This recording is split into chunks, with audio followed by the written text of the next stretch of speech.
Unfortunately siasa ya Kenya iko regional. Wengine wanasema ni tribal, iko regional.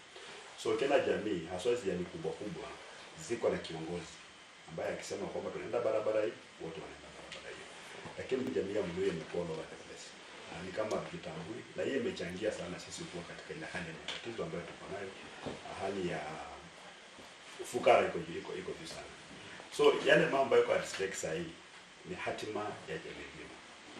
Na sisi tunapanga kulei claim kwa kiti cha urais mwaka wa 2027. Ambaye inadhihirishia Wakenya kwamba Waluhya wako united, na Waluhya wanasema na sauti moja, na Waluhya wanaweza kuamua. Ili jamii zingine hata wakisema watakuja kusupport, wakuwe na imani kwamba hawa watu tayari tunaanza na kura karibu milioni 6 ni uchaguzi wa Malaba. Uchaguzi wa Kisa East ni uchaguzi wa Kapchai. Maana kuna wale ambao wanaamini kwamba shida masuala ya kisiasa iko sahihi, iko sawa sawa. Wale ambao kwa status quo wao kwa serikali sahihi wanaamini kwamba Mluhya atakani kujisemesha mwenyewe, Mluhya atakana kutumia wengine kuongea masuala ya kijamii, Mluhya atakani kuwa na mtu ambaye ako pale kwenye meza anasema pana mkiniguza mimi jamii yote ya Waluhya imefanya nini? Imeguzwa. Na kuna wale ambao kama mimi tunasema hapana. Sisi sasa tunataka twende kwa ile meza kama watu wengine. Tusipitie kwa mtu mwingine, na masuala yetu ya kijamii ikuwe inawakilishwa na mtu kutoka jamii yetu sisi wenyewe.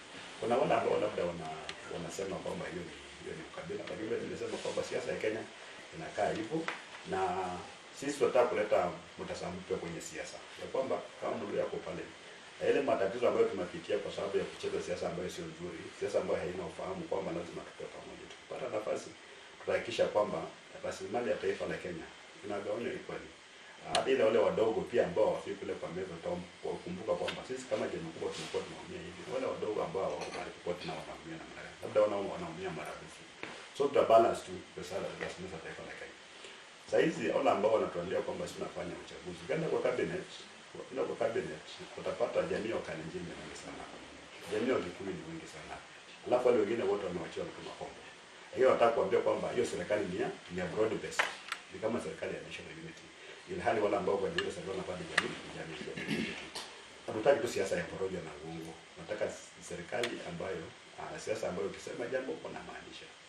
So sisi kwa sasa uchaguzi sama matter of life and death. Sababu hata jamii yetu itaambuliwa na huyo uchaguzi. Na najua tukishindwa na Ruto tarehe 27 atakuwa na kiburi kingi sana. Ataanza kusema kwamba jamaa wanasema one time, wanasema Kasongo, wanasema Masigo, wanasema nini, wanasema labda ni sisi tu kama wanasema kuongea na yeye hapa na wananchi nije nao au kuona matatizo. So ndio mnaona tunang'ang'ana nataka kumshinda. Sababu tusipomshinda itakuwa Wakenya watakuwa kwa mashakani yake. Hata ndio ataongeza zaidi, ndio ataongeza ushuru zaidi, ndio hata hii mambo ya abduction ndio itakuwa. Sababu ataona kwamba hakuna Wakenya ni wajinga, tunaweza kuwafinya tunapata wanipikie kwa. Na ndiposa kule Malaba tumesema uchaguzi sio kati ya Panyako na Araka. Uchaguzi sio kati ya Panyako na mwakilishi wa rais anaitwa Faruk. Maana ndiye amekuwa pale, ndiye amekuwa na campaign. Actually watu wengi kule Kabarasa ambao wajaenda shule wanafikiri kwamba Faruk ndiye amesimama. Hawajui kwamba ni Dako ndiye amesimama. Kwa sababu mama nani amesimama kwa kiti cha Kabarasa ambaye anawania kiti na Panyako. Wala ambao hawelewi watasema ni Faruk. So hali iko hivyo. Na Your Excellency kidogo nimegusia kwamba chaguzi hizi ndogo hususan Malaba na uzito sana upande wa kuhakikisha kwamba tunatuma ile statement, but still in the united opposition we've seen a situation where just like it's in the other political parties where they normally come into coalitions. There's normally sort of a civil rivalry or friendly fires which also banned. Tumeona hivi karibuni palikuwa na majibizano kati ya wewe na viongozi wengine ndani ya muungano wa united opposition. That doesn't mean that you've actually fallen out. It's actually democracy in the political space. Is it an acid test on your unity as a united opposition, and how, whichever way it goes, what do you foresee for the unity of the opposition as far as these by-elections are concerned? Sisi wala ambao tuko bizali, hakuna mtoto pale. Hata wakati malipati zilianza katika taifa la Kenya, wengi wetu tuko university. So tunaelewa nini kinafanyika. Mgawanyiko alifanya mzee mmoja akaongoza kwa miaka 10. Alikuwa na minority. Maana United Opposition walikuwa wanapata like 65% of the vote. Na Moi anapata 35% na anashinda. Maana ndio simple majority, remember 50+1 haikuwa. Na sisi pia tunajua tukigawanyika sahihi tunapatia nafasi nani? Ruto kukua kushinda tena mwaka wa 2027. Azima yetu ya kumuondoa Ruto ni kubwa kuliko ambition ya anyone of us. Na sidhani kama kuna mgawanyiko katika upinzani. Ile mambo ambayo tunafanya sasa hivi ni kutafuta ni nani yule atakuwa kiongozi wa upinzani tunayokuwa uchaguzi. Yaani apewe ile bendera kubeba upande wetu wa upinzani. Haya mambo madogo mliyasikia kwenye some little misunderstanding. Kwa sababu from where I sit leo tumeongea, mimi unajua wakati Rigathi alikuwa kwa serikali alikuwa deputy president, alikuwa anaongea mambo ya mlima sana all the time. Na that time mimi nilikuwa nimeanza vuguvugu ya tawe ya kusema kwamba pia magharibi kuanza kujisimamia. So lugha yangu na ile ya Rigathi kama inaenda barabara moja na sambamba. Hata watu wa serikali wakaanza kusema anatembea ni mfuasi wa Munyoro ama Munyoro anafanya kazi anatembea. Na actually Rigathi alikuja Western Ukariani na akasema kwamba Waluhya nyinyi ni jamii kubwa, wacha kupitia kwa mabrokers na kwenda kwenye meza usimame. Na mnaweza kusema nyinyi wenyewe mkoe pamoja na mkuje tu negotiate as communities. Chama cha DCP kiko kule mlimani. In the future of course ile nimesema siasa zetu mbele ziko unakuwa na base alafu enda kutafuta kura sehemu nyingine. Na sisi pia tukasema wacha pia nasi tukue na nyumba yetu. Alafu ukue strong au ukue strong, kama ukue strong, akisio ukue strong, watuina ukue strong. We believe strong communities, strong family, strong Kenya. So kuona kwamba chama cha DCP tumekuja kuleta competition pande wa magharibi, kwangu niliona kwamba hapana, haya sio mambo ambayo mimi na Rigathi tumekubaliana. Hata katika upinzani pia kuna viongozi mnaongea msema twende barabara gani, tusome kidati. Na labda wenzangu wakaona kwamba labda ingekuwa hivyo. So there was no issue. Unaona mimi hakuna vile nipasute. Kwa at the end of the day ni wananchi wetu wa Kisa East confirm maana kwamba kuna shida. Watasema tutapigia candidate wetu ambaye amekuja na nyumba yetu ama tutapigia candidate mwingine ambaye pia ako katika United Opposition lakini hatoki kwetu.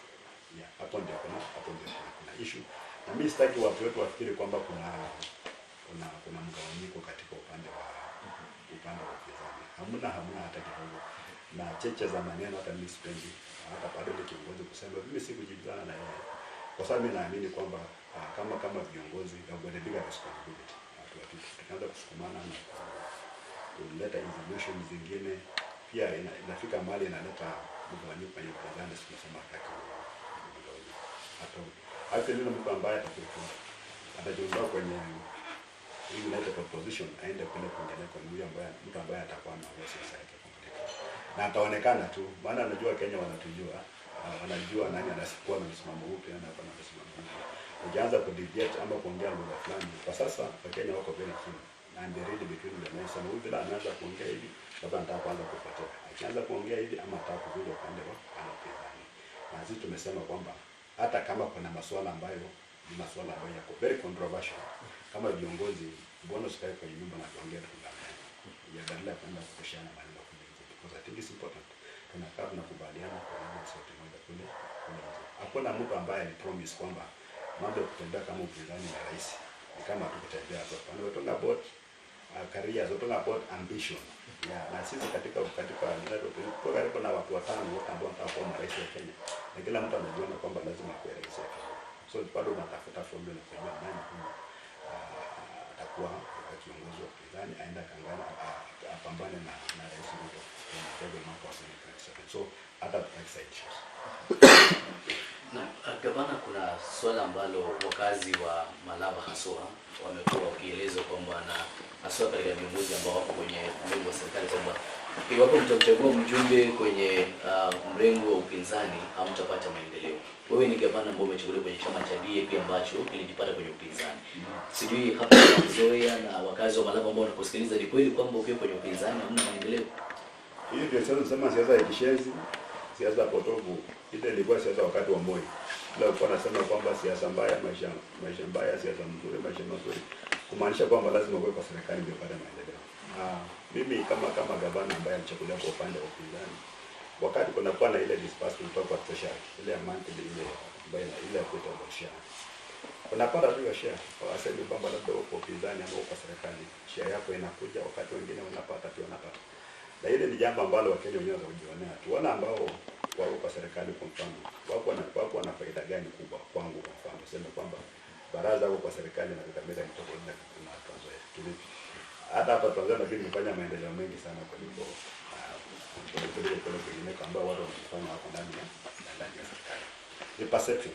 Mara nyingi wale ambao kwa serikali as individuals, kama viongozi, kama waziri kwa mfano, ama governor ambaye anaegemea upande wa serikali, kuna vitu vidogo vidogo ambavyo anaweza kuwa anapata hapa na pale. Labda mnaitwa kule State House, mkitoa kule mmepewa kitu, ama unaweza kuwa mwizi na kuna mtu anakuuliza maana uko ndani ya serikali. Nyinyi mnaona hizi vitu tu ni still blatant. Kuna governor anaweza kutoka hapa aende kwenye aende kwa anunue gari cash 30 milioni atoke na gari kutoka mtu atamuuliza.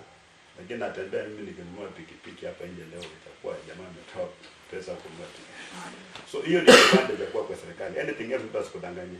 Na sisi wote tunachangia katika uchumi wa taifa kupitia kwa kodi. Niseme kwamba tuanzoea mko kwa upinzani, hamtapata maendeleo na msitoe kodi. Kwamba wasingisho mko kwa serikali, mtoe kodi mpate maendeleo. Hapana, tax ina apply just apply as so ile ambaye anasema kwamba kukua kwa serikali ndio kupata maendeleo ni wale watu ambao wana encourage abuse of power. Abuse of power kwa sababu hakuna mahali inasemekana kwamba rais atasema mahali aseme kwamba barabara inaenda mahali fulani. Hizi vitu zote zinajadiliwa kwenye parliament. Na budget iko based kwa national development plan kutoka vision 2030. Na ile manifesto ambayo ziko kuna public participation, mnakubaliana kwamba kwa hii budget pesa fulani inaenda kwa barabara, naenda hapa na hapa na hapa. Ni wajumbe wetu wengine wanaenda kwa bunge kwenda kulala usingizi, maana anapitisha bajeti, kuna pesa ya barabara imewekwa pale kama block figure ya let's say 10 billion, lakini hapo kule kupressure kusema kwamba kwa hii 10 billion ni fedha ngapi inaenda Malava kwa mfano. Kama angekuwa anauliza baada ya maswali, unaenda kwa sema unasema kwamba mimi sitapigia hii bajeti kwa sababu hakuna fedha ambazo zinaenda kwa. Lakini wanajifanya kwamba president ako na uwezo wa kwenda kwa mkutano na aseme tajenga college hapa. Akisema tajenga college hapa, kama hakuna fedha kwa budget, inamaanisha kwamba kuna fedha ya college mahali pengine ambayo ataenda kutoa alete kwa hiyo sababu anafanya nini? Amefanya pledge. Na hiyo ndio siasa ambayo tulikuwa tumetoka huko. Ile parochial politics. Ya kusema kwamba rais ndiye amebeba kisu, amebeba yam. So kuangalia ile kufurahia sura yako anamkatia kidogo anakupatia. Angeona sura yako kama ni yeye anatembea hivi, anasema chana na huyo. Anaenda kwa mtu mwingine. So naona, so hiyo siasa hiyo hatumo, na sisi tuko na katiba nzuri, wanasema the most progressive constitution in the world. Lakini hii katiba wale ambao kwa madaraka sasa hivi hawakuisupport, walikuwa wanaipinga. Sasa hizo wako madaraka, wako na shida nyingi sana kwa implement. Hapo tuko na chance. Kwa sababu 2027 tukipata hatamu ya uongozi, tunataka kitu ya kwanza kuhakikisha kwamba katiba ya Kenya implemented. Utaona mahali mtu akisema kwamba lazima aende State House, lazima sijua msifu president aende kwa ya maendeleo ya itakuwa tu kwamba wewe ni Mkenya unatoa ushuru, kuna haja ya kuwa na daraja na jana. As simple as that. Yeah, so hiyo siasa hiyo kusema kwa serikali kwa. Sasa mimi nitakuwa kwa serikali yangu mwenyewe ni serikali hapa Tanzania. Unaona hiyo contradiction? Bana governor a form the government. Katika serikali yangu kuna upande wa I believe don't have the nowadays katiba kuna mambo ya upinzani na serikali, ni minority na majority. Mambo ya upinzani hakuna. So hata kwa kuja vile tumepanga maendeleo na pale kutoka kama pesa ya one specific. Kama ni 30 million per ward. It's 30 million per ward. Haijalishi kama mtu amepigana tembea kwa mambo ya kupigia kura. So ile siasa nyingine kusema kuja kwa serikali, unaona mgeni anaambia watu Malava ati pigia huyu ndio mpate maendeleo, pigia huyu atakuwa na salimiana na president, pigia huyu atakuwa ndiye kwa serikali. Vitu za ujinga tu. Kwa sasa almost 65 years after independence, nataka ndio tunaongea siasa hii katika mkutano tu. Sasa ndio sera inaenda kutoa mbele ya watu kusema ni tupigie kura ndio mpate maendeleo. It should be happening now. Then Governor, kuna hili swala ambalo umesema kwamba mko pamoja kama upinzani na mnajaribu kujadiliana, na mara kwa mara umekuwa ukisema kwamba huenda hata jamii ya Waluhya ndio jamii kubwa sana hapa Kenya. Na wewe pia mara kwa mara umesema kwamba pia wewe waweza kuwa rais kwa sababu you are in fact overly qualified. Kuna wengine wametoka tu university kama rais, wengine wametoka wapi overly qualified. So watu wanauliza huenda jamii ya Waluhya iko mahali watu wengi, na lakini kuna swala lingine la fedha. You are not yet a multi-billionaire, ama maybe haujakuwa kama wale wengine wezi, ama hujakuwa baby kuwa na hizo pesa za kumasharti za kampeni. Utafanya aje ukipatiwa, yani ukiwa na hii nafasi, ama utafanya aje uweze kuwa rais na una hizo fedha? Labda Governor kuongezea tu ndio kujibu pamoja. Kuhusiana na jinsi ambavyo mwenzangu ameeleza kwamba umekuwa ukionekana ukionyesha kwamba una nia siku moja uwanie kiti cha urais. Swala hili limeleta dukuduku sana katika wakazi wa magharibi mwa nchi na vile wale wafuasi wa chama cha DAP Kenya. Iweje kwamba George Natembeya ambaye amekuja katika siasa miaka 3 haijakamilika amempiku yule party leader wa chama? Hali vipi, uhusiano uko vipi kati yake na party leader? Afrika kumekuwa na bahati kwa sababu majuzi kumekuwa na marais ambao wamechaguliwa kwenye bunge ambao sana wanatajiri. Na wameshinda watu ambao wamekuwa kwa siasa miaka mingi na tajiri. Lakini wananchi wakishajua ni nini wanataka kukiwa, fedha itajalisha. Maana mara nyingi hizi fedha ambazo wanasema ni nyingi kwa siasa ni fedha ya kufanya kampeni, kama ile kampeni ya mara ile ya kwenda kupatia pesa unapatia watu, unapatia watu. Ile kuongana ndio anafanya mambo ya kampeni ya siasa inakuwa juu. Mimi najua kuna mambo mawili ambayo wanahitaji kwa siasa ya Kenya. Wao wamesema wanahitaji fedha na tunataka tupunguze premium ya fedha katika siasa. Ndipo kule tunasema kwamba kula kwa ndavyo, kura kwa panya. Ndio inamaanisha kwamba wala fedha za huyu mtu maana pia zako ni one way, pesa zako Mwenyezi Mungu amesikia madini yako inakurudia kupitia kwako na pesa zako. Lakini kura ambaye ni hatima ya maisha yako na watoto wako kijia nani? Panya. Kwa hivyo kileta fedha mkule, lakini fedha haina determine mshindi ni nani. So tunataka kupunguza ile uzito wa fedha katika na mambo ya kuwa na experience. Bila Wamala kijana alikuwa anasema ni kwamba sometimes experience is an accumulation of mistakes. Yeah. Because really hii experience ambayo unasema mtu ako na experience hizi, kama unaangalia experience ya siasa kweli Kenya ni kweli kwa matatizo ambayo tuko nayo kweli. Maana mimi nilikuwa nasema William Ruto aliwahi fanya kazi nyingine, anafanya tu siasa. Anatoka tu university, alikuwa kwa Christian Union, akaenda akapreach, moja kamuona pale kanisani, kusema kijana na mzee akamuingiza kwa youth forum, kwa ndani kwa mtu wa Lord throughout. Ngoja amekuwa David tena amekuwa president. Ni miaka mingi sana ya siasa. Baadaangalia mali Kenya sasa. Kenya itaki ati mwanasiasa mwenye ako na miaka mingi ya siasa.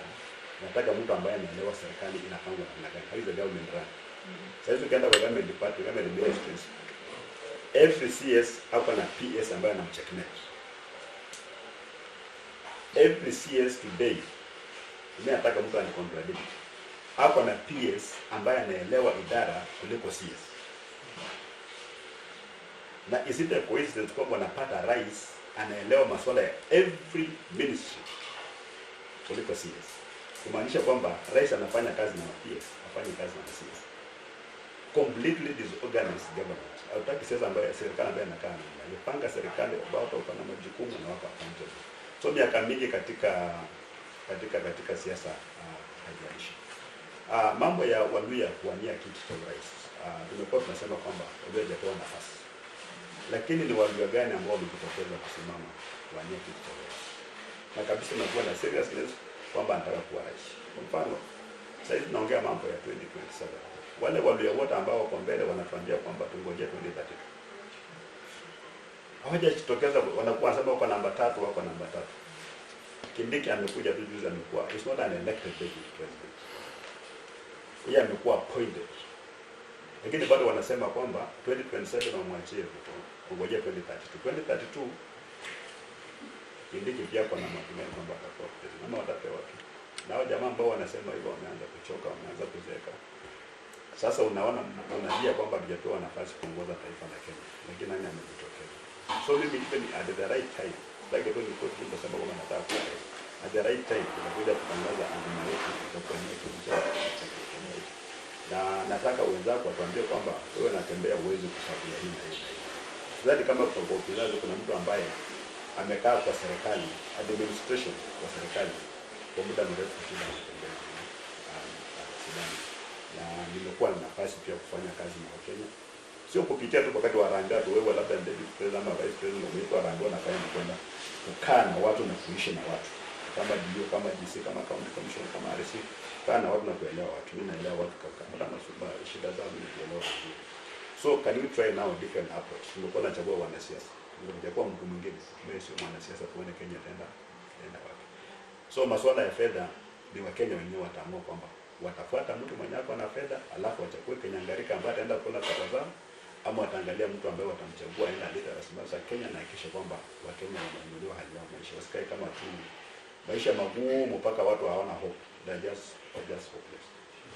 Tukimalizia swala la Malaba, tuzungumzie kuhusiana kidogo tu kwamba kesho mna mkutano pale katika shule ya msingi ya Malaba na tunatarajia kwamba viongozi kadhaa waje. Labda nipate nafasi kuweza kuzungumzia mkutano wa kesho, maandalizi kivipi na wakazi watarajia nini kesho? Kesho tutakuwa na mkutano wa kampeni na ile population yote itakuwa pale Malaba kuja kuongea na wakazi wa Malaba na kuomba kukua umpigie candidate wetu ambaye ni Said Panyako. Tumefanya mobilization ya kutosha na tuko na hakika kwamba watoto watakuja. Tuengage tu na watu pia waelewe sisi kama upinzani tunataka kwenda wapi, ajenda yetu ni ipi. Hata kwa kazi wa Malaba wenyewe pia wajue kwamba wakati wa mabadiliko pia umefika, kwa sababu Maluga alikuwa amechaguliwa mara tatu, sio? Na hata kama kifo kilikuja na kaenda, of course na kijutia na hizi japo zote za Western by the way ilikuwa ni through protest of death, not maybe an application of an election. Ya kwamba mipango sasa kupangia Western na njia Malaba. Leo tumekuwa tunaongea kwamba tunadhihirisha umoja wetu kama upinzani kwa kuja pamoja. Na viongozi wa upinzani tutasema tunaanzia na kuja pamoja. Wamekuwa Mbereno, wamekuwa Magarini, na sasa wanakuja Malaba. Kama nafasi itakuwepo pia, maana ndio chama cha Wiper na pia kuna kanisa kuna Kaspo Kabonde pia kuna uwezekano kwamba wanaweza tutaenda huko. Pia mimi labda nikipata nafasi nitaenda kumsaidia pia Matiang'i kule Nyamira na elections kwa. Kwa hivyo kesho tuko sawa. Mimi naomba tu wakazi wa Kakamega hata siku tu Malaba peke yake, hata Bungoma wale karibu wakuje kwa wingi hapo Malaba, karibisha wageni wetu na tuonyeshe kwamba mabadiliko sasa yanaingia Western Bay. Tumekuwa tunasema wapata nafasi ya kuona wale watu ambao watakuwa na uongozi wa mwaka 2027, maana wote watakuwa pale.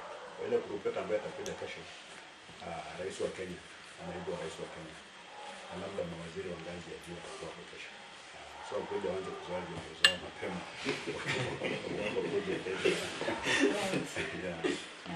Now, if I can take you back to Malaba by-elections. So there is this statement by the Prime CS. He stated that if Ndakwa loses, he might just lose his job, and ultimately the Luhya in general might, it will suffer a big loss. Do you think that this might be a big loss to the Mlembe nation that you so much represent? You don't have anything to lose in this game. We must have something to lose. What are we losing? If we lose in Mudavadi because it's been fired as a result of losing an election in Malaba, I don't believe I've lost anything. Because what impact could things have Mudavadi done for the Luhya community over the years, and specifically for Malaba? I doubt maybe Musala has gone to Malaba for anything, even for a dinner. They've never gone there. Yeah. So losing will just be a demonstration that the president has got very useless and hopeless appointment into the Western region. And that if he's banging on those fellows to get involved in Western, then he's banging on the country. Yeah. Now, there is this statement you repeatedly say, the linda kura yako, piga kura, sasa linda kura yako. And you've been heard repeatedly saying that the election day, utakuwa kwa ground kweli kweli. So according to me, it feels like you're very certain about maybe any plans to rig the forthcoming elections. Why are you so certain about plans to rig these elections? This, when we pick information, bits and pieces from the other side. Those are things that they say. And that they are going to win this election by hook or crook. That means that they have already begun anything. And I look at them, they have got no strategy, no plan, they have got no votes, but they're saying they're going to win. Are they going to win? They're not going to rig. And rig is not even about ballot stuffing. Rigging and even just by causing mayhem, ensure there's low voter turnout, especially in our strongholds, so people don't come out to vote. And that's why we are saying we vote and we hang around there to ensure that nobody causes chaos. But then I also have faith in our security agencies because so far, even in our campaigns, I have not seen them being very partisan. They have been quite professional. And when the strategy is going to be a day for them, we demonstrate that ensuring that we go vote, the place is peaceful, we don't have people carrying knives and carrying rungus and shouting or burning tires. Because I'm told some of them are already burning tires. They're already buying tires to burn. How we approach election this kind of sometimes is tragic. I think it's about an opportunity for people to elect their leaders, and the story just ends there. So why do you want to come and interfere using other unorthodox methods? So when we talk like that, it's because we know these people, we know what they have done in the past. Some of them have been architects of ethnic skirmishes. We know how some of them even regard our people. Our people, they live with them in terrible. And we know how they treat our people. They treat our people with a lot of contempt. So I won't put it beyond them to do certain things because 1 or 2 years ago they just disrespect us and they want to do something to give them a due advantage. But in a fair contest, Malaba, there is no contest. It's very clear you're craving for a very transparent election.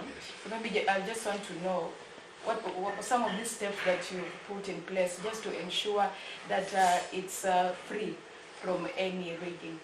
So we have got a civic duty as citizens of the public to play by the rules, ensure there is law and order. Of course, security agencies are also there. And as peace lab in Kenya, so we're going to provide them with their required support.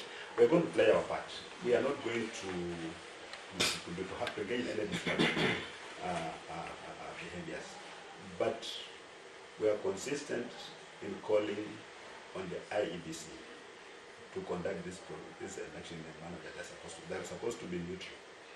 It should not have any preferred candidates. IEBC is not a government agency. So they should not behave like a government agency because they're like referees. The police are supposed to serve everyone equally. They're not supposed to have any interest in this election other than ensuring there's law and order. And that's what we're keeping reminding them. But also reminding them that in any case we have got any evidence that they're taking sides, then as the citizen of this republic, again, we've got a duty to protect our vote. And we are going to do exactly that. It won't be easy for anybody to walk to Malaba and rig the election and walk away. It will not happen. It's going to be very difficult because we're going to be ready. We are not to beat up anybody, but we're going to be ready to protect our vote. And any signs that is rigging or something want to interfere with an election, we're going to call them out and we're going to deal with them very firmly.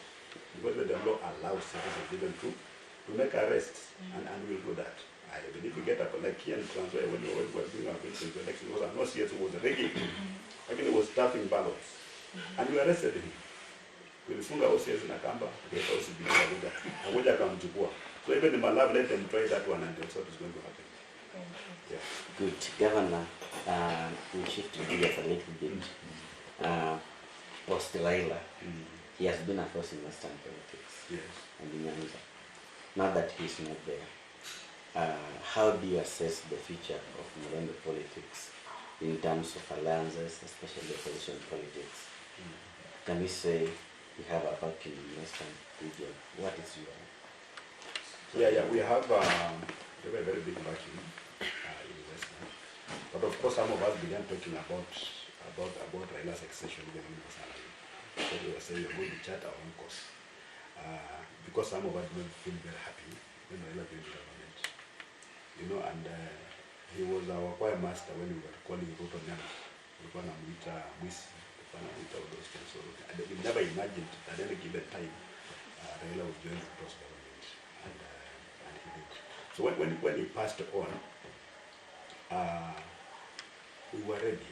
We were taking our community in a different direction.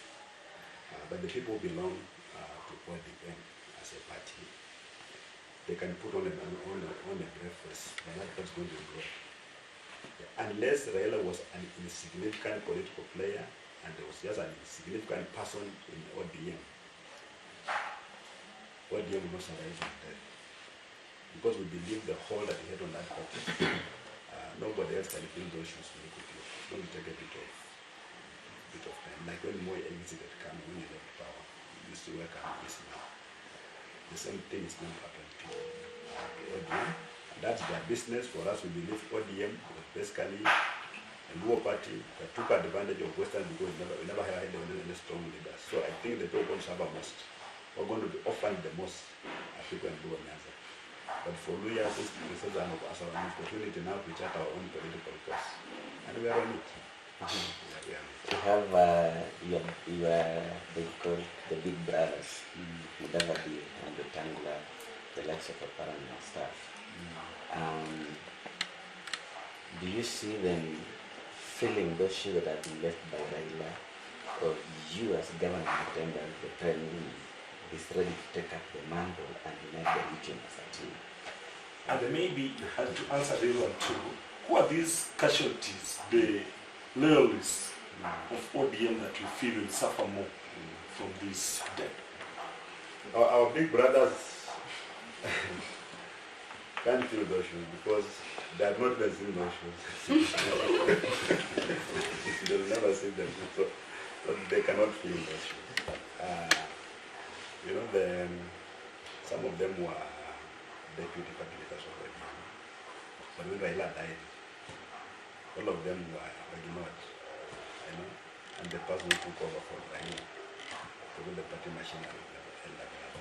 That should tell you something. So they're given titles that don't mean anything. They just meant woodwink your people, that you are up there.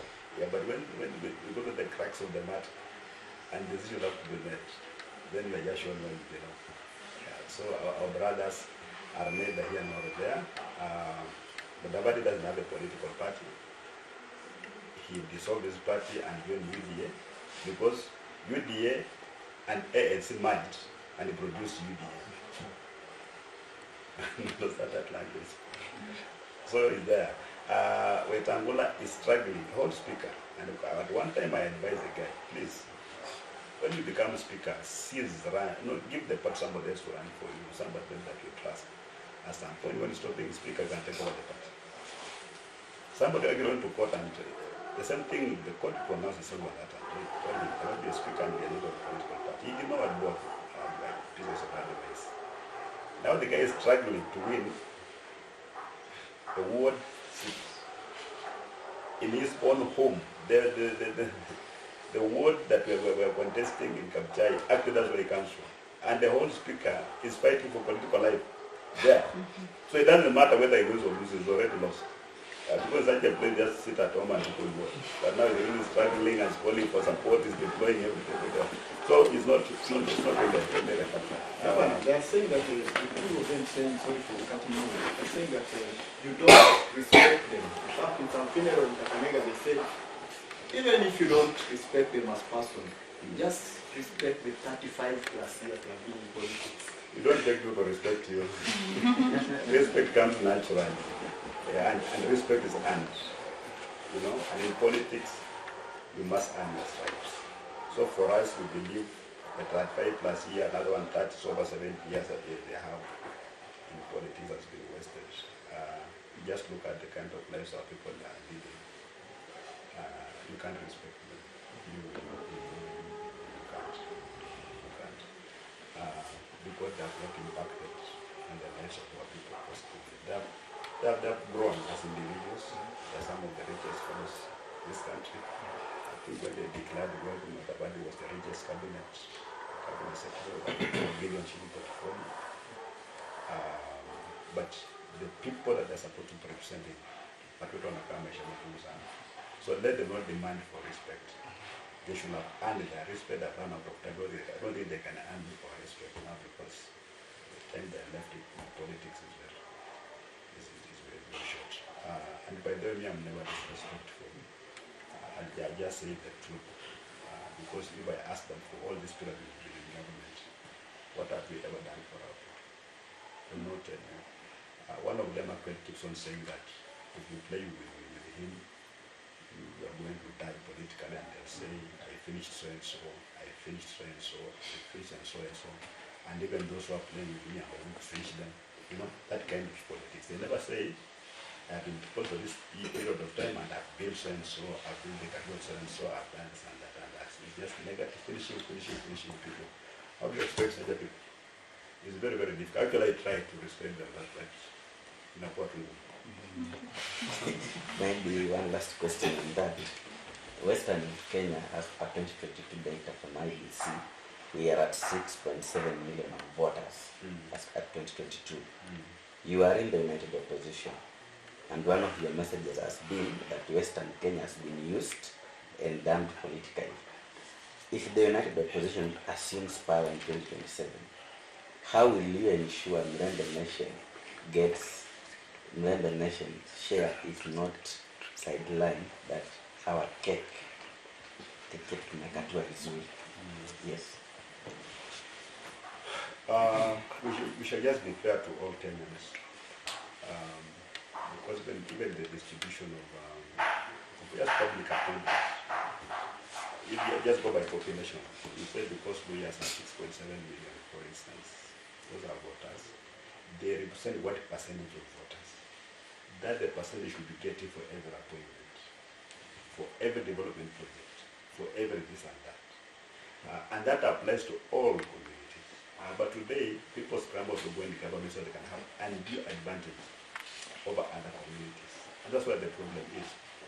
Now, when you look at affirmative action when it comes to development, years, given our history, we should not even qualify for an affirmative action. But we're going to be the first people for affirmative action. We've got the entire community. Yeah? We've got millions and millions of people who are poor. So now talking about the so-called traditionally marginalized communities, we must include lawyers in those communities. Yeah, because that's where we are. We are doing very badly. And people have had an undue advantage over others over the years. They get their share, but we believe that these other communities will get a bit more of what they have been missing. Often, look at what Nigeria is carrying, and every community is supposed to get, let's say, 20 slots. And one community is given 2 slots. Those slots disappeared because the 18 slots have gone somewhere else, some other community. We have been given slots that belong to one community. Zinakuja kwenda approach your own, au wengine wamenyang'ana tu kwa the government and they to yours. We have been given a good advantage. Our responsibility, and I've been telling our people, let us not fight for the presidency just to be like people who are in power. That because they believe power is sweet, they are enjoying, just want to replace them, and life goes on. If we do that, I've told them not once, not twice, that we do that, I don't know what I want, I don't know what I have done, 100 days will be out. Because Kenyans want results like today. We are going to learn tomorrow, they want to see a proper formula, how are we going to create jobs for the unemployed kids? How are we going to promote farmers? You know, this thing, how are they going to improve our infrastructure? Look at the chaotic school system that we have. The education system is chaos, health system is chaos, share is not working. But some are just saying it's working, it's working. But those of us who are implementing, we are saying there's a problem. So Kenyans want to start going to us immediately. So if we go in thinking that we just want to go and become like Ruto and these ministers, we will not last one time. We will be out. So we are taking on a responsibility so huge. And I keep reminding you that the task ahead of us is so big. Don't just say that this thing will end with the elections. After winning, and that's when the real work starts. And for me, I want for the first time in a long time, I want our people just to feel that they're part of government, they are being appreciated, they labor a lot, and they're being rewarded for their labor. Mluya alikuwa ni mtu ambaye alikuwa na very proud people. But today, you can just pick a Mluya from the street of Nairobi and the way they walk. They've been beaten completely, no confidence at all, you know. You can only be a watchman or a maid or that kind of stuff. How can you reduce such a big community to million jobs like that? And then we become a band of jokes, saying, oh, the people are cheap, but they're just fine and enough. It has a very big impact on the quality of children, especially somebody like a president's aide comes to Western and is insulting, like the senator of Kakamega being insulted by Farouk, and our children are listening, and the elders are clapping. How will that child grow up believing that they can become something? Yeah. So those are just small things that we need to address, and I think very good. Just want to return human dignity to all Kenyans.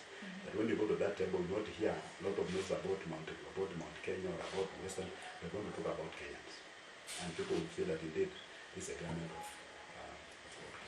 Yeah, and I'm just glad that you have mentioned about the odd jobs, about most lawyers getting odd jobs.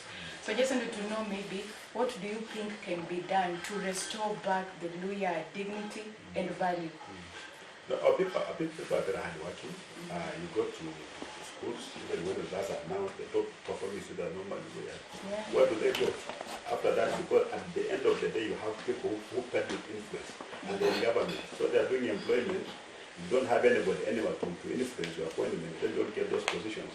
So the playing field is not level. You give colleges a particular person after 3 years, they are employed, you meet with them, they are driving you, are still hustling out of that. Because they are operating at a point of advantage. Politics has been used to create a field that is not level for create a lot of imbalances. Yeah. So we want just to equalize opportunities.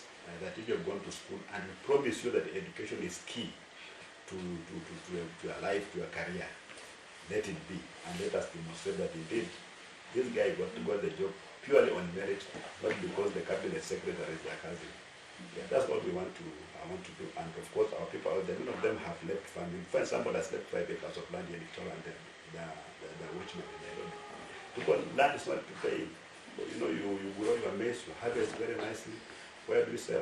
The cartels come and pick all the maize because you don't have any money. So you're just caught up in the vicious cycle of poverty. So you look at your grandfather, your father, yourself, and then you are looking at your children. So no, you cannot do like this. So you leave home to go to Nairobi and do those million jobs.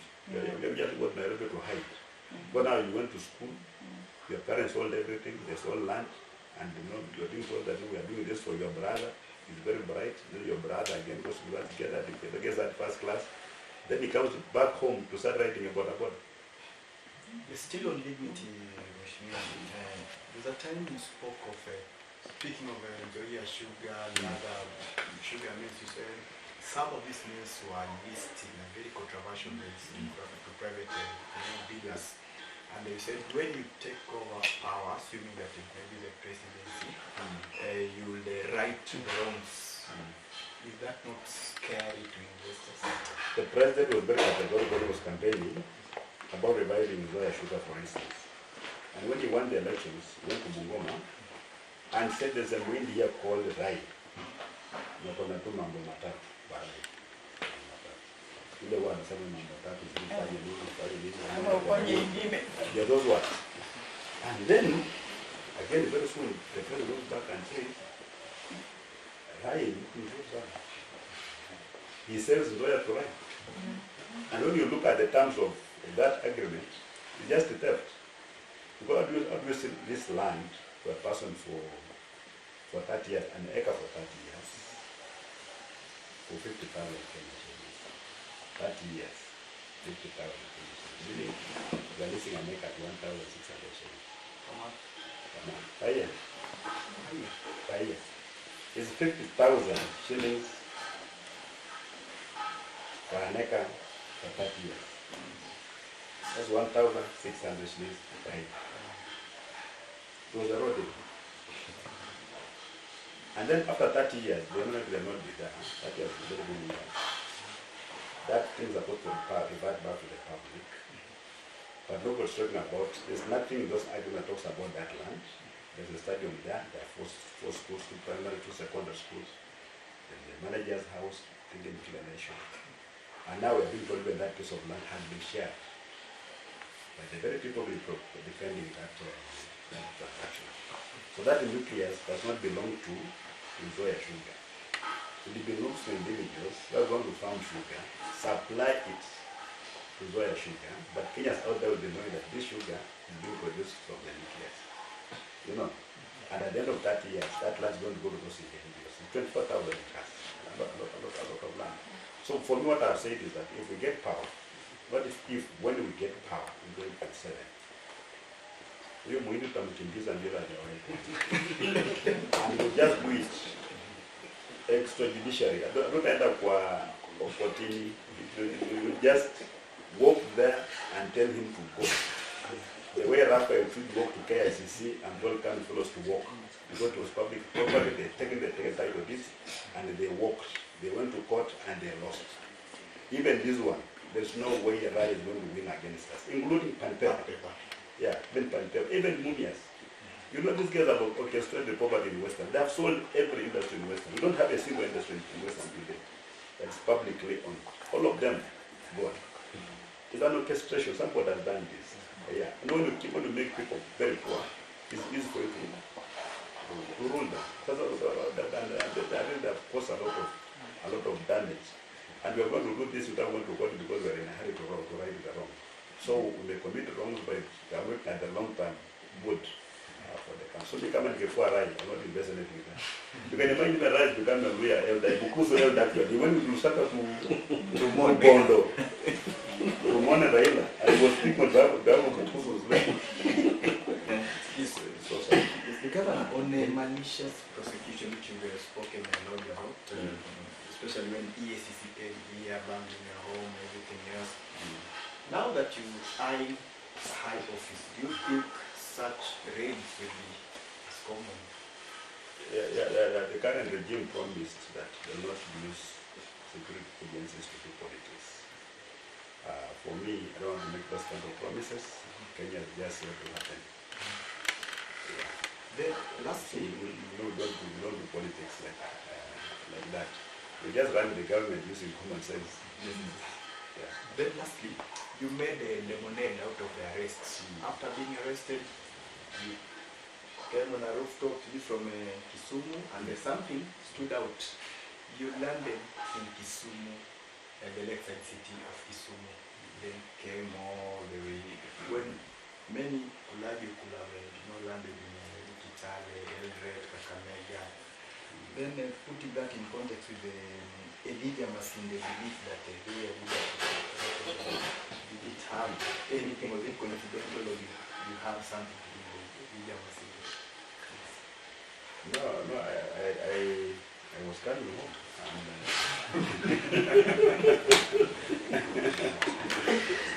Kenya is now when something has not been done properly.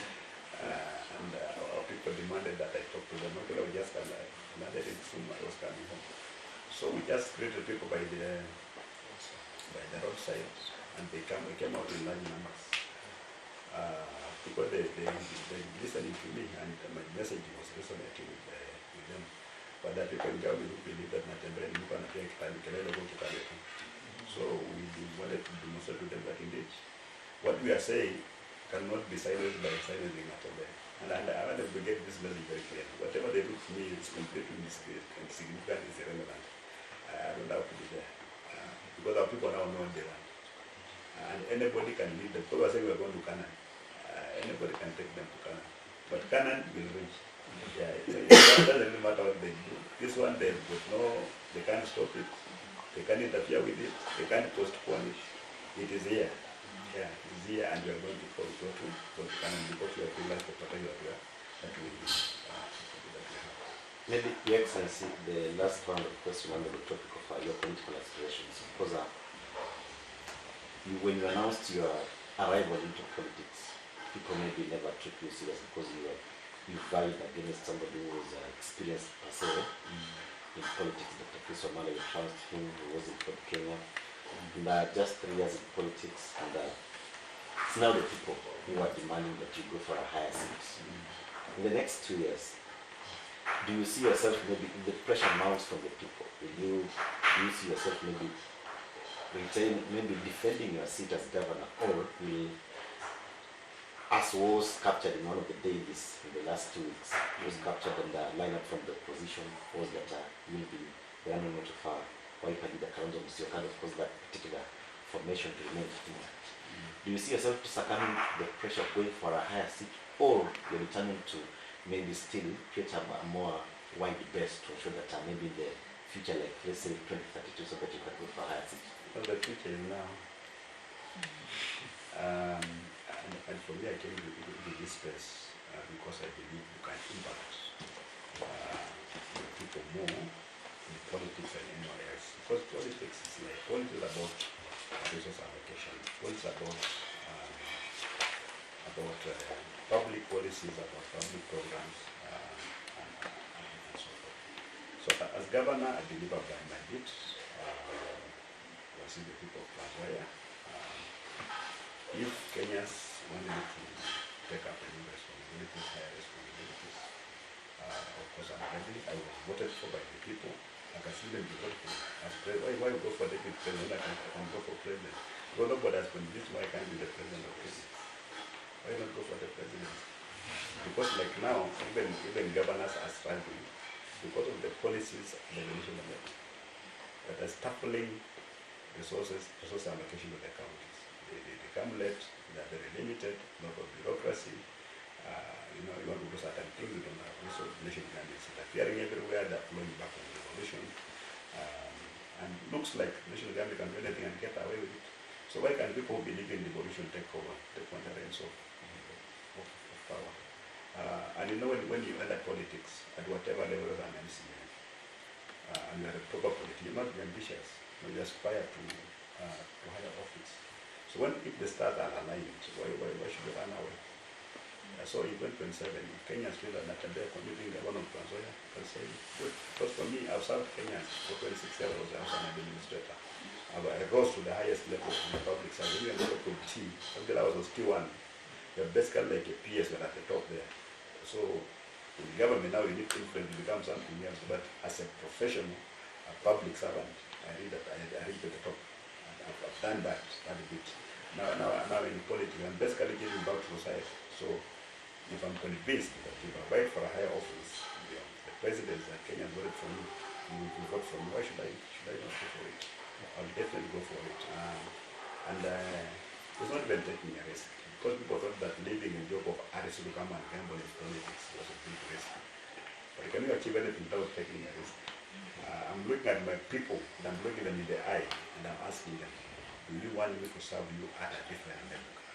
And if I'm convinced that indeed I'm going to stand with you, because if you come with 6.7 million votes, you're going to be taken seriously, definitely. Raila, for the longest time, has not held any official position in government. Like even the one with the Ruto. There was nothing. He didn't hold an official position. The one with Uhuru was just handshake. But the man died when he was the most powerful person in Kenya. I think more powerful than the president. Even in terms of taking order, go to a meeting where there's a president, deputy president, and him. Kindiki will talk and invite Raila to speak so he can invite the president. That's how distorted the constitution has become. So, if you have the numbers and you have the people, you'll have the necessary influence in the government without holding an official position, even influence development. I'm saying when you are on that table and you're discussing who's going to run for president in 2027, my name will be there. And the argument will be, you don't need to vote for the president. Why? I'm coming with 6.7 million votes. The other is coming maybe with 8 million. Along is coming with 3 million. Yes, Matiang'i maybe is coming with 1 million. Who else? And then we are saying there is 6.7 million candidates. So why not? Lakini mheshimiwa Gavana, tunaelewa kwamba kila mmoja ako na malengo fulani katika maisha, na hapa sasa tunasimamia maisha ya kisiasa. Umetoka katika RC, umeingia kuingia katika kaunti ya Trans Nzoia.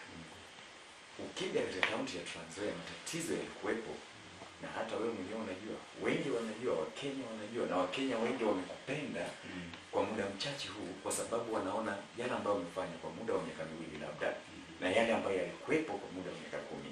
Unapozungumzia kwamba future in politics, na ulikuwa na manifesto yako ya miaka 5, watu wa Trans Nzoia kwa kuamini, hauoni kwamba utakuwa unaacha uyatima fulani wa uongozi ambao ulikuwa na maono ukitoka kwenye kiti cha uwasi ukikuja hapa Trans Nzoia? Hauoni kwamba italeta tatizo, na tena kaunti hii ya Trans Nzoia ambayo ilionekana sasa imeanza kupiga hatua, irudi pale pale ambako mlikuwa mnapiga siasa mkisema kwamba kwa miaka 10 hakuna maendeleo? La hasha, kwa sababu nikikuwa president wa taifa la Kenya, Trans Nzoia bado itakuwa Kenya, na bado nitakuwa rais wa Trans Nzoia. Wakati wa Trans Nzoia kwamba watu watapata faida kubwa sana, maana mimi mwenyewe ni mkazi wa Trans Nzoia. Nitakuwa na haja sana kujua nini kinaendelea katika my home county. Itakuwa county number 1, vile Baringo ilikuwa county number 1, vile Uasin Gishu ni county number 1, sasa Trans Nzoia itakuwa county number 1 katika taifa la Kenya. Na la muhimu ni kwamba useme kwamba ni wewe ukikuwepo ndio maendeleo yatakuja. Ni jambo gani tumefanya, ni msingi gani tumeweka kuhakikisha kwamba hata viongozi wengine ambao wanakuja baada ya mimi wasikuja kuharibu ile foundation ambayo tumeweka. Na kwa sasa tunajaribu kadri kuhakikisha kwamba wakazi wa Trans Nzoia wana participate katika masuala ya serikali, kwamba kuna uwezekano miradi ya serikali kufanywa na kukamilika, kwamba kuna uwezekano kufanya social activities, kwa mfano kama kununua mbegu, kupatia watoto maziwa, kuwapa basari, kutumia fedha za serikali na wajifikie pia watu wengi. Kwa hivyo kama kutakuwa na mtu atakuja, ikiwa nitatoka, sijasema nitatoka, ikiwa nitatoka na mtu mwingine aje, watakuwa na zile fedha natembea nilikuwa natumia, nilitoka wapi? Kwa hiyo nasema bila lazima wanashangaa kwani fedha zilikuwa wapi. Tunajenga stadium, tunajenga hospitali, tunajenga headquarter, tunapatia watoto maziwa, tunapeana basari, tunapeana mbegu, na mbegu tunapeana almost kila mtu. Tunatengeneza barabara. So wanasema hizo fedha zilikuwa wapi? Na Trans Nzoia ni kwa simple. Na mimi kama wanaweza kuongoza Trans Nzoia na kuongoza taifa la Kenya. Maana jamii zote za Kenya ziko hapa. Na utasikia kwamba kuna jamii na mkono kama natembea ya kufanya maendeleo. Ukiona wale wananungulika ni wale wa kabila tu. Hapo gapo kufanyia nini? Ukimfanyia jambo zaidi hata ndio anakuwa hata mkabila zaidi. Nasema bora anafanyia hivi na sio mtu wa jamii yangu. Otherwise hata mambo ya public appointments, serikali yangu tumebalance jamii zote. Tumebalance mambo ya jinsia. Na haya ndio mambo ambayo tunataka ifanyike at the national level. Wakati mwingine mimi pia yangu huwa ni kwamba labda ukitaka kwa siasa sana kama unaenda kule juu, unaanza kujiingiza kwenye ile culture ya wanasiasa. Na mara nyingi kwa culture hii ya uongo, kudanganya watu. So utakaa hapa Trans Nzoia miaka 10, kanda kule juu umekuwa kama wanasiasa wale wengine. So kwa nini kwa kuongea tu uongo, mnakuwa kama familia kule juu, mnakubaliana. Leo tukienda mkutano kule Trans Nzoia, twende tukanane sana. Watu waone tumepitana. Tunaondoka na magari tofauti, lakini tufike Eldoret tunapanda ndege moja, tunaenda kwa mmoja. Kuangalia watu wanapigana nyumbani. Hiyo siasa ambayo sisi hatusiyo ambayo sisi hatutaki. Lakini licha yote kusema ni Wakenya tu ndio wataamua. Mimi napenda kaunti yangu sana. Na nitaridhika hata nikikuwa tena gavana miaka mingine 5. I'm really enjoying myself working with my people. You know, I'm always here. By the way, mimi kusafiri kutoka nje ya Kenya tangu nichaguliwe. Hata kwenda kwa Uganda sijai. Mimi nafanyia watu wangu kazi. Zile fedha ambazo wao wanatumia kusafiri ndio fedha ninatumia kupatia watu. Wewe ni Kenya kufika. Hakuna. Leo umbali mimi naenda ni Mombasa. Hapo ukiona kwa mfano na audit anasema kulikuwa na usafiri. Mara nyingi ukiangalia ni sisi kwa usafiri. Lakini mimi na my executive kazi yetu kuchapa. Tunafanya kazi tu like normal civil service. Saa 2 mpaka jioni. Yeah, alafu weekend kama sisi wao kazi because kuna leo tunaona hivyo. Sio kama ni weekend. Ndio ndio tunafanya kazi. So mimi I'm having fun. Even as I work for my people, I'm having fun. Na ningependa sana pia nipatie sehemu ya pili pia second term as a governor. Na mimi husema kwamba sio lazima mimi nipate kiongozi wa Luya kule. Ndio ikiona kwamba kuna mwingine ambaye labda anamshinda anatembea kidogo hapo kiongozi wao kwa sasa, I'll take a back seat.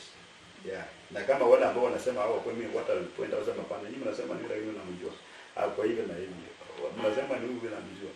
Lakini ukisema sawa, hata kama ni hivyo, acha wao kwa mbele, mimi nasema fine. Wacha waendelee, wacha mimi nifanye kazi wapi? Hapa Trans Nzoia. Good heart bila shida bila nini, maana mimi lengo langu la kuja kwa siasa ni kwenda kujaribu kusaidia. Labda tu kumalizia kwa hili Ochanda. Gavana hasafiri huko kwingine, wanasafiri kutafuta wafadhili unapata vipi? So shida ni kwamba mimi waangalia wale ambao wanasafiri kutuambia kwamba ina kutafuta wafadhili, wanakuja wafadhili vizuri. Sema tunaenda pale tumesaini mkataba, watakuja kwa factory hapa kwetu. Wamesema kwamba vijana wote wanaenda kufanya kazi kule, watakuja kutufanyia hili. Mimi nangojea naangalia. Hakuna ile linafanyika na fedha zimetumika. Sio rahisi kwenda kupata wafadhili kwa kule ng'ambo waje hapa. Ukuje kuleta ile labda kuja kuinvest hapo sababu gavana ameenda.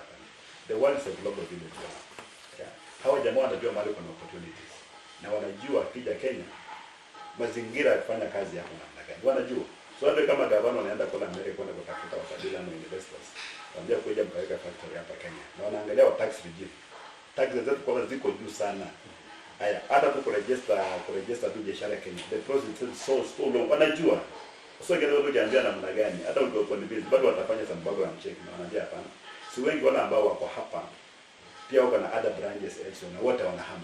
Wameenda Rwanda, wameenda Tanzania. Wanaangalia mbona biashara wanahama kutoka taifa la Kenya. Wanatoroka. Leo wameenda kule Switzerland kwenda kutafuta investor wa France na ndio wakuja Kenya. Hawatakuja. Watasaidia hizo vitu na hawatakuja. Watafanya nini? Because just PR. So why mbona nipoteza fedha za kaunti ya Trans Nzoia kwenda kusafiri hadi kwenda kutafuta wawekezaji katika kaunti ya Trans Nzoia nikijua tu kwamba hawatakuja. Kwa sababu zile policies na program national government zinahakikisha kwamba hakuna mtu atakuja kuinvest hapa. So unakwenda pale is a good thing kusema kwamba umekwenda kutafuta investors. But the actual fact kwamba umeenda holiday.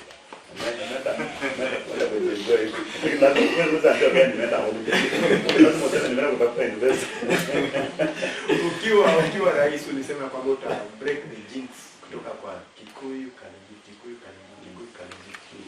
Ulimaanisha nini? Kwamba ukitoka ukiacha uongozi hauwezi kurudisha sword kwa Kalenjin, hauwezi kurudisha sword kwa Kikuyu?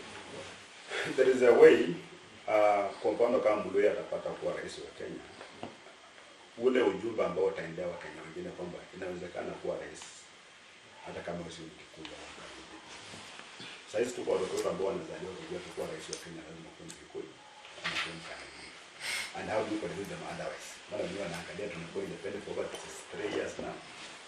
Tumekuwa tuna marais watano wote wanatoka jamii. Actually Uhuru succeed Kibaki. Ruto amekuja Moi alirule for 24 years. Miaka 24.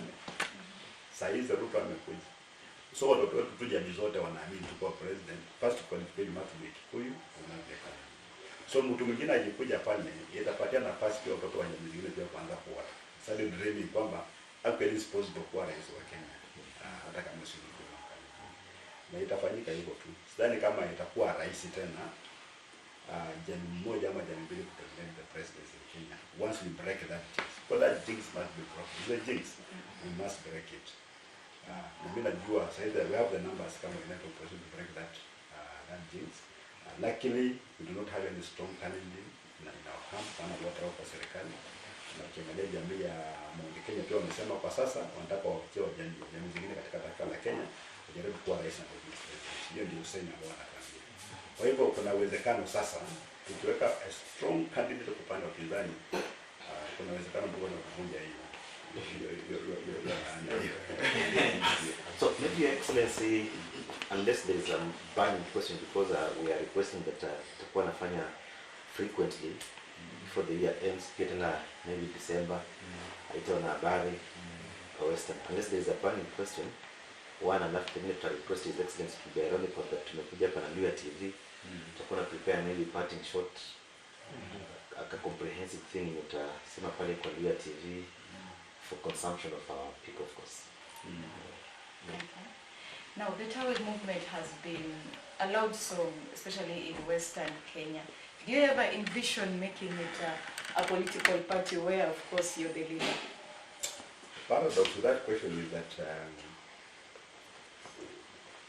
I just read the newspaper that there have been over 100 applications. Oh. Of powers of political party. Even if I made an attempt myself. Oh. Kenyans were so much ahead of me, they already made those applications, and the register of the political parties have declined. And I'm told one of the leaders in Western wrote a letter to the office of the political party saying that the TAWE is a movement which is meant to hound leaders out of office. And therefore, everybody who made an application for TAWE to the rest of the political party was declined. And I don't think even the president can allow anything associated with me to be registered with the political party. At the moment, because he knows that for him to win the presidency, he must win Western. Without Western in the matrix, that I find I'm again. Anyway, that's why we took the obsession with Western. And anybody who wants to disturb that apple cart, so they don't want it to be a serious political play. But we are saying, we not ask for permission. Yeah, we'll still influence how people are going to vote. So TAWE causes the nightmares. I know. It's become our running call. And we are rejecting that, but we're not rejecting good things. We're just rejecting tribalism, discrimination, bad governance, high taxes, unemployment, all those things we are just rejecting. And Kenyans, not just people from Western, even other Kenyans are really, they're really embraced. We talk to Meru, we find TAWE there. TAWE is everywhere. You just say it's TAWE, just say no.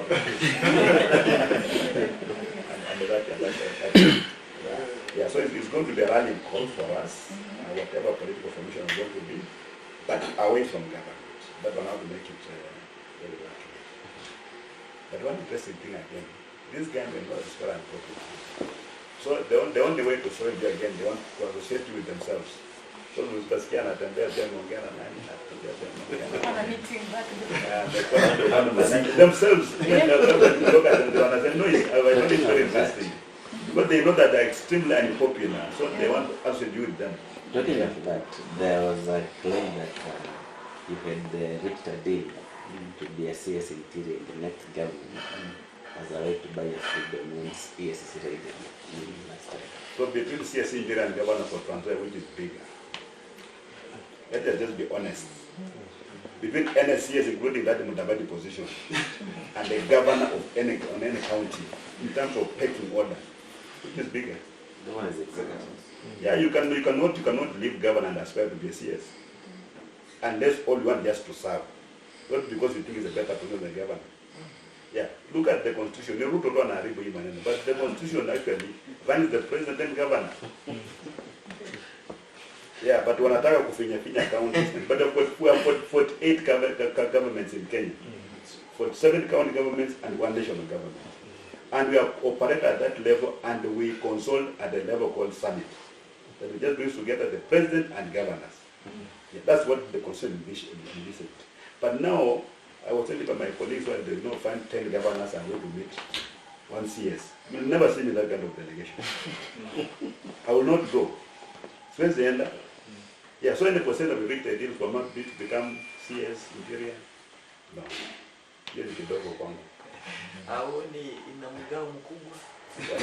Hata kama ni mkubwa mgao atakana kuwa serikali sio wangu. Yeah, I don't know why I'm afraid, because they look at the budget and how it's being stolen because there's a classified budget. I can say again, when you're a national government, you are a CS. You can do whatever you can steal. Nobody will ask you, have you seen ESC talking to any CS? And it's common knowledge out there that they're stealing.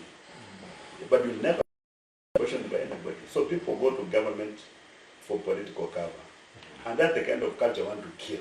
You told us to go to government, again you can sacrifice something bigger and go for something smaller. Purposely because you know public service is about service. It's not about yourself. But go to America. Somebody will leave a high paying job and just want to become a senator. And you'll never hear them talking about allowances.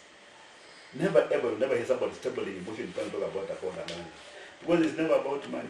It's about service. And if they find your hand in the till, you know, you go in before anybody points a finger at you. It's embarrassing.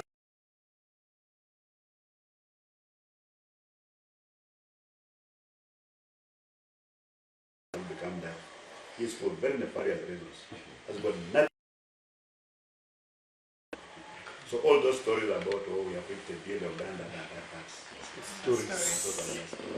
So, Your Excellency, you know you're perfect in dialect.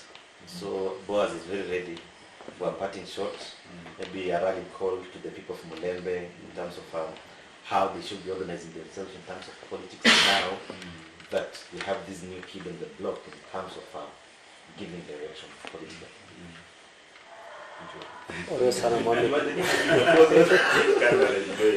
Oresa na mwami governor shinda bakweleza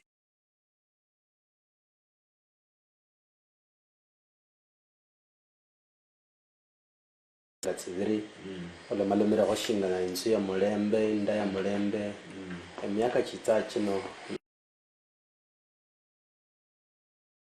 bakatsika mishimwero shindi sana